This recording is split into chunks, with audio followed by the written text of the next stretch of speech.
உலகம் முழுவதும் பிப்ரவரி 4ஆம் தேதியான இந்த நாளில் உலக புற்றுநோய் தினம் அனுசரிக்கப்படுது.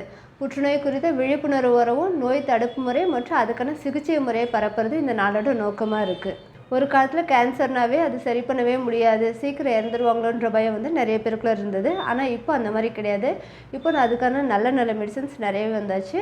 அதே மாதிரி even 3rd stage cancer, 4th stage கேன்சரில் கூட அதுக்கான நல்ல ட்ரீட்மெண்ட் இப்போ இருக்குது.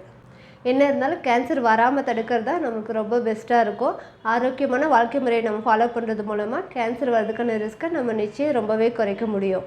முக்கியமாக புகைப்பழக்கம், மது பழக்கம், புகையிலை பயன்படுத்துறது இதெல்லாம் தவிர்க்கிறது மூலமா நம்ம நுரையீரல் புற்றுநோய், கல்லீரல் புற்றுநோய், வாய்ப்பகுதியில் ஏற்படக்கூடிய கேன்சர் இதெல்லாம் வரதுக்கான ரிஸ்க்கை ரொம்பவே குறைக்க முடியும்.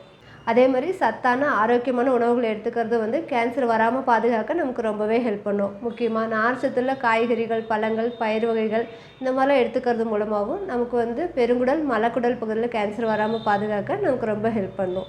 அதே மாதிரி நம்ம உணவுலையுமே மஞ்சள், மிளகு, கருஞ்சீரகம், பூண்டு, வெங்காயம், அதே மாதிரி சிட்ரஸ் பழங்கள்னு சொல்கிற எலுமிச்சை, ஆரஞ்சு, திராட்சை, தக்காளி அதிகமாக எடுத்துக்கிறது இந்த மாதிரிலாம் எடுத்துக்கிறது மூலமாகவும் நமக்கு கேன்சர் வர்றதுக்கான வாய்ப்பை ரொம்பவே குறைக்க முடியும். அதே மாதிரி பெண்களுக்கு ஏற்படுற மார்பக புற்றுநோய் நம்ம மார்பக சுய பரிசோதனை பண்ணுறது மூலமாகவும், மேமோகிராம் பரிசோதனை பண்ணுறது மூலமாகவும் நம்ம ஆரம்பத்திலே கண்டுபிடிச்சி அதை சரி பண்ண முடியும்.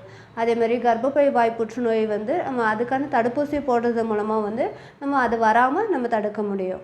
அதே மாதிரி வழக்கமான உடற்பயிற்சி செஞ்சு நம்மளை ஆக்டிவாக வச்சுக்கிறது, சரியான உடல் எடையை மெயின்டைன் பண்ணுறது, நல்ல தூக்கம், ஸ்ட்ரெஸ் இல்லாமல் நம்மளை பார்த்துக்கிறது இதெல்லாமும் கூட கேன்சர் வராமல் பாதுகாக்க நமக்கு ரொம்பவே ஹெல்ப் பண்ணும்.